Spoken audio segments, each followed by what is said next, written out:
An incident at Texas Roadhouse, a hijacking, then a stabbing. All the same suspect. This was the grim, unexpected end to a night of festivities here at Valley River Center, where not even an hour before police arrived, my coworker, reporter Billy Spots, was live covering a holiday event. He had left before anything had happened.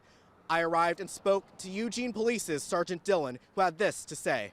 So tonight we got a call of a stabbing here at Valley River Center. Victim was at the Macy's, which is just behind me. Fire and police arrived. We found the young female victim of the stabbing inside the Macy's, non-life-threatening injuries. She explained to us that a gentleman came up to her, made threats with a knife to steal her car. As we're dealing with that, we learned of a minor being inappropriately touched at the Texas Roadhouse, same suspect. So we have two separate crime scenes, two separate cases. He's in custody for all those charges tonight. According to Sergeant Dillon, the suspect is being charged with robbery, menacing, and some form of sexual assault. By around 7:20 when I arrived, the scene was all clear. Eugene Police tell me the suspect is in custody and the victim is currently receiving medical attention. They would also like to thank a bystander who had assisted the victim after the stabbing. We currently don't know a lot of the details surrounding the incident, but we'll continue to update you as we learn more. Reporting at Valley River Center, I'm Takur Conlu. I'll send it back to you. A young girl groped, a woman stabbed, and a man facing multiple charges for both incidents. All of it happening at Valley River Center last night. Thanks for joining us. I'm Kamerman. And I'm Kendall Bartley. I was there moments after that chaos took place last night, multiple different locations. Here's what we know a day later. A much calmer scene the day after a terrifying situation at Valley River Center. It all started at Texas Roadhouse around 6:30 Monday night when 32-year-old Cody Allen Fisher inappropriately groped a preteen girl. Once confronted by staff and management, he reportedly threatened employees with a knife and then left the restaurant.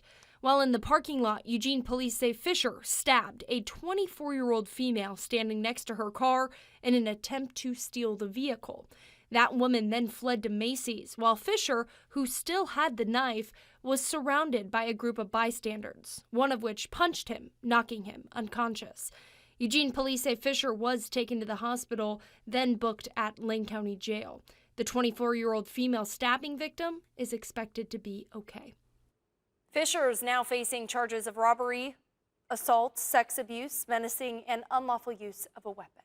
Now, this incident bringing attention to the importance of self-defense. Kendall, you spoke with the community engagement specialist at Eugene Police. I did, and he said suspects will most likely choose easy victims who won't cause interference. So their advice, create it. If you are being attacked, be loud, scream, get people's attention. If you can, run away. Also, pay attention to your surroundings and also trust your intuition.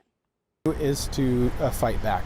Oftentimes, people feel like that they should go along with the suspect or perhaps negotiate with the suspect, but when somebody has already approached you threatening a violent act and using a weapon, your best case is for you to fight back.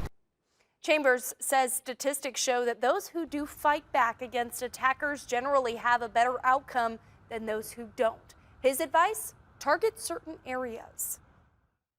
If you are being attacked, you want to target sensitive areas, obviously, on male or female. And some of those sensitive areas are shins. So there's something called a shin scrape. If you're attacked from behind, you can lift up your heel and scrape down the shin of that person. Very painful. It'll get them to likely let you loose. Another thing is if they got you behind, you can do a reverse head butt. Again, it's not going to hurt so much the back of your head, but it's going to hurt their face. Now, another vulnerable area is the eyes. Do not hesitate to poke them. Should someone try to steal your car, hand over those keys because property is not worth your life. Instead, become a great witness. Take notes of every detail and leave the rest to police. Now, as for how children should react, he does encourage parents, teach them to speak up. Yell things like, "I don't know you," or "Get away from me." Chambers does reiterate tonight that Eugene remains a safe area and this recent incident at Valley River Center was isolated.